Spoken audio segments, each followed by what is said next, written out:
I sure will. My name is Andre Johnson. I am a case manager for the Forensics Community-Based Services Program through the Office of Behavioral Health. We're our chain of command is under Forensic Services. I've been with the state of Colorado for it'll be 19 years in January. I served 13 years as a correctional officer in the transport division at CMHIP, and then moved to Forensic Community-Based Services. Um, I've been with Community-Based Services since November of 2013. I am a case manager and I half-time case manager and half-time benefits planner. So I help with discharges for the not guilty by reason of insanities, and I also manage a small caseload of folks that are placed in the community to make sure that they're staying on their medications, making sure that they're complying with their community placement contracts and those things. So that's it in a nutshell.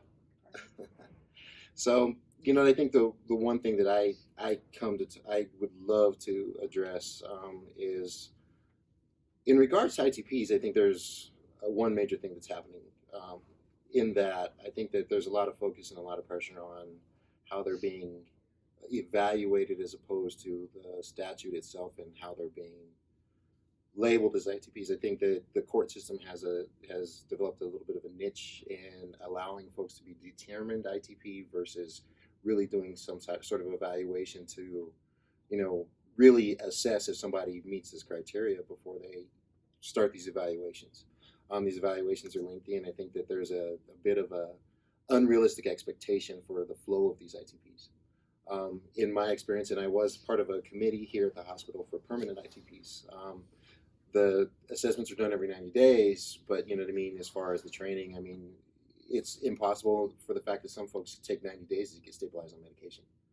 You know what I mean? And so I think that there's definitely an unrealistic expectation to get those things done. And I believe that also that, in my world right now, that there is a strong lack of community support.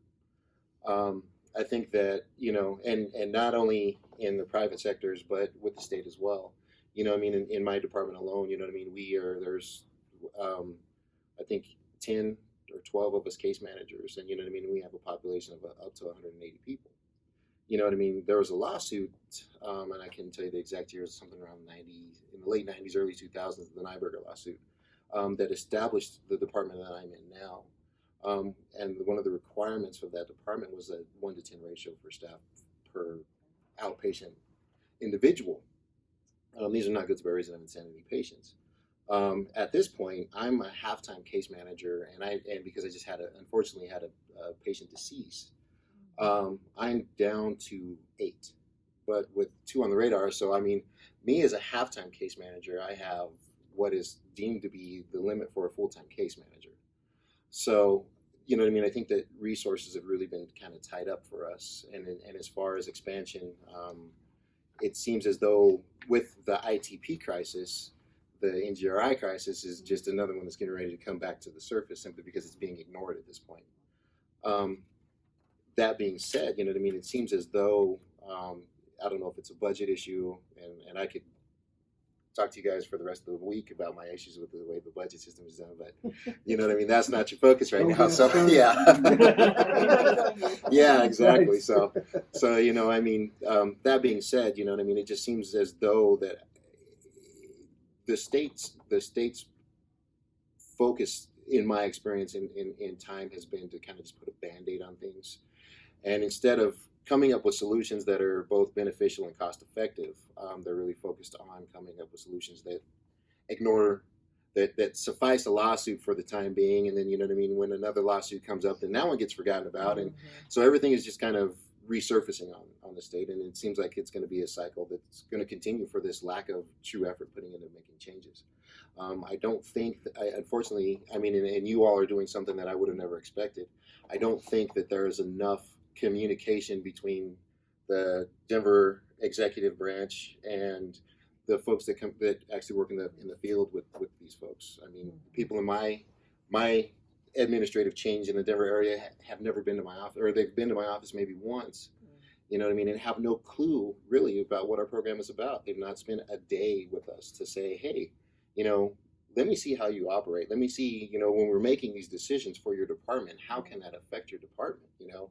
what changes are we making and are these changes effective? And if you have no clue about what changes you're making, you know what I mean? If you don't know what these effects are going to be, then you can't effectively make a good, sound decision. And I believe that these decisions are being made blindly, and so I think that that's become a problem in my eyes over the last 20 years, and I don't believe that there's enough support in our area, and in the low level areas of the mental health field. There's a lot of support in the upper management area, but there's not a lot of support in the low levels of the mental health field to help people stay on top of things. You know what I mean? And so we're seeing so many of our clients and patients just really fall through the cracks. Mental health centers are not given an incentive to provide better services. As a matter of fact, the way the state budgets their funding to mental health centers, it encourages them to not be more effective. And I think that, you know what I mean, that's something that can probably really affect the flow of our care. We work with mental health centers all the time. As a matter of fact, I'm dealing with an issue right as we speak, with the guy at the mental health center. The mental health center wants to be able to bill for services, but in the meantime, the problem is that it's causing him to lose special benefit or particular benefits because of their need. Basically, he needs Medicaid to cover home community-based services. The mental health center wants to do it there, and so the guy loses his Medicaid. And in the meantime, he's got to come up with money that he doesn't have on a limited income for, copays and stuff like that. And then some services are not available because he doesn't have Medicaid. So I think that, there's a lot of things that can be solved. I think if our upper executive branch really decided to put some investment into working with all of us folks that deal with the everyday processes and understanding a little more about it. And I think that's where, the growth and change in mental health is really going to start. And until we can start having that fluid communication and that flow of information go between all of us, we're going to be in a hard place. And mental health is going to always kind of have those cracks for people to fall through. So that's basically my spiel for this point in time.